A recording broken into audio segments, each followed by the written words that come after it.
இப்போ இந்த ஏற்பட்ட கஷ்டம் சோதனை இருக்குதானே, நல்ல வேலை ஒவ்வொருத்தரும் இந்த சோதனையை பயன்படுத்தி மனிதர்கள், இந்த சமுதாயம், மார்க்க அறிஞர்கள் சொல்லுவாங்க 4 வகையாக பிரியும்.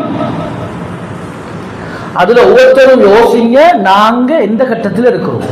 அது பாதிக்கப்பட்டவங்களும் சரி, பாதிக்கப்படாதவங்களுக்கும் சோதனைகள் இருக்கி.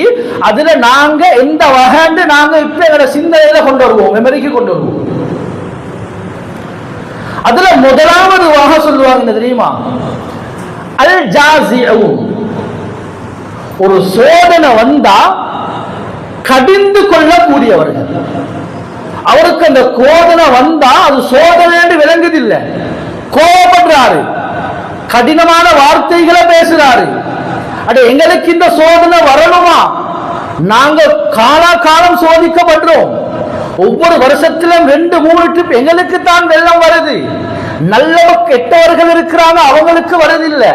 இந்த சோதனைகள் எங்களுக்கு வரணுமா என்று கடிந்து கொள்ளக்கூடியவர்கள். கண்ணியமானவர்களே, இது அல்லாஹ்விடத்தில் எல்லா விதமான நன்மைகளையும் இல்லாமலாக்கி தோடுபடியாக ஆக்கினார். என்ன சோதனைகளுடைய நேரத்தில் கடிந்து கொள்ளக்கூடியவர்கள் அல் ஜாஸிஉன் என்று சொல்லுவாங்க.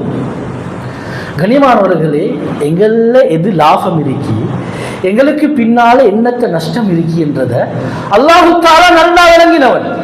சில நேரத்துக்கு இது ஒரு சோதனையாக இப்படி விளங்கும், கஷ்டமாக விளங்கும். அதற்கு பின்னால் அல்லாஹ் தஆலா பல நலவுகள் அல்லாஹ் தஆலா பொருத்தி அதோட ஜாயின் பண்ணி வச்சிருப்பான். இதற்கு கீழால ஒரு சம்பவம் உண்டு, பதிவு செய்யலாம். நல்லா கேட்டுக்கோங்க. ஒரு நாள் சுலைமான் அலைஹிஸ்ஸலாம் அவர்களிடத்துல ஒரு பெண் வந்து சொல்றா. சுலைமான் அலைஹிஸ்ஸலாம் அவங்க பள்ளிவாயில் இருக்கிறாங்க. அந்த பெண் ஓடோடி வந்து சொல்றா, அரப்புக வாலிமுன் அவ் ஆதிமுன். உங்களோட ரப்பு அநியாயக்காரனா அல்லது நீதமானவனா? உடனடியாக சுலைமான் அலைஹிஸ்ஸலாம் சொன்னாங்க வந்து, ரப்பி என்னுடைய இரட்சகன் நீதமானவன், வலா யஸ்லிமு அஹதா யாருக்கும் கடுகளவும் அல்லாஹ் அநியாயம் செய்ய மாட்டான். அல்லாஹ் யாருக்கும் அநியாயம் செய்யறதில்லை. இப்ப இந்த நேரத்துல சொல்லிக் கொண்டிருக்கக்கூடிய நேரத்துல ஒரு பெரிய பிரயாணம் கூட்டம் வாராங்க. 10-12 பேர் ஓடோடி வாராங்க. ஓடோடி வந்து அந்த பெண் சொல்றா. அப்ப சுலைமான் அலைஹிஸ்ஸலாம் அவங்க கேட்கிறாங்க, ஏன் இப்படி சொல்றாங்க? அந்த பெண் சொல்றா, என் கணவன் இறந்துட்டார், 2 குழந்தைகள் எனக்கு இருக்கு, நான் ஆடைகளை தைச்சி அதை கொண்டு போய்த்து பஜார்ல விற்பனை செஞ்சுதான் நான் வாழ்ந்து வாரேன். இப்படியாப்பட்ட ஒரு நேரத்தில் இந்த ஆடைகள் எல்லாத்தையும் தைத்து ஒரு பையில போட்டு நான் வெளியில வரக்கூடிய நேரத்தில்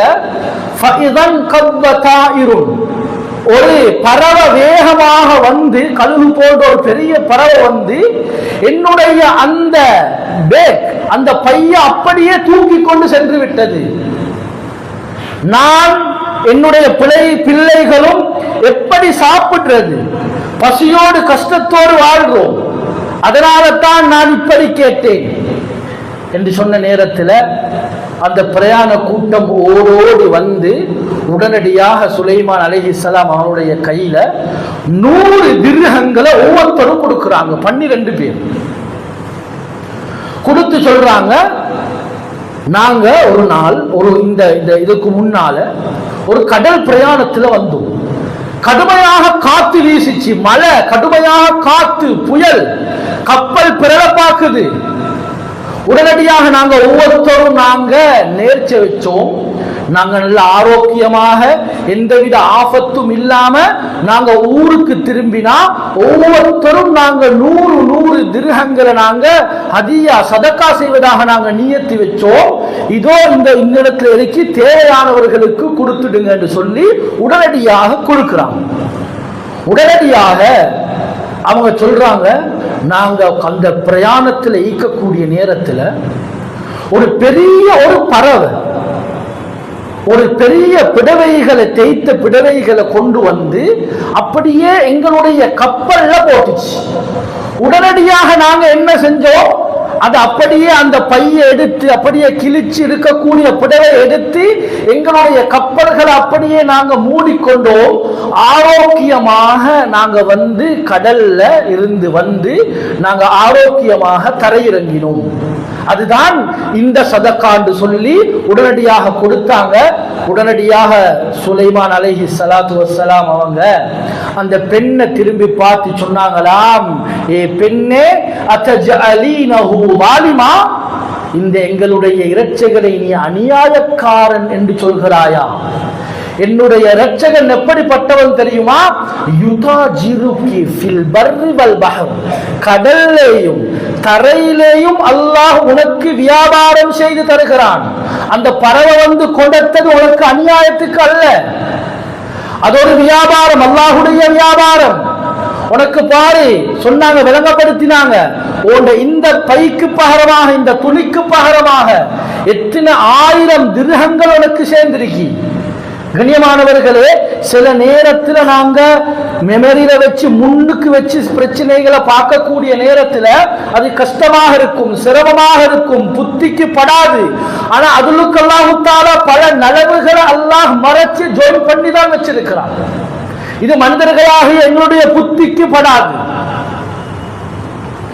அப்ப நாங்க ஒரு நாளும் அல்லாஹ்வுடைய கதிரை கடிந்து கொள்ளக்கூடாது.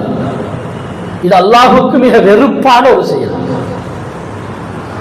இரண்டாவது சொல்லுவாங்க வந்து அஸ்ஸாபிரூன், பொறுமையாளர்கள். ஏதோ குர்ஆன் ஹதீஸ்ல வந்திருக்கின்றதற்காக வேண்டி பொறுமையாக இருக்கிறாங்க, இவர்களுக்கும் கூலி இருக்கு.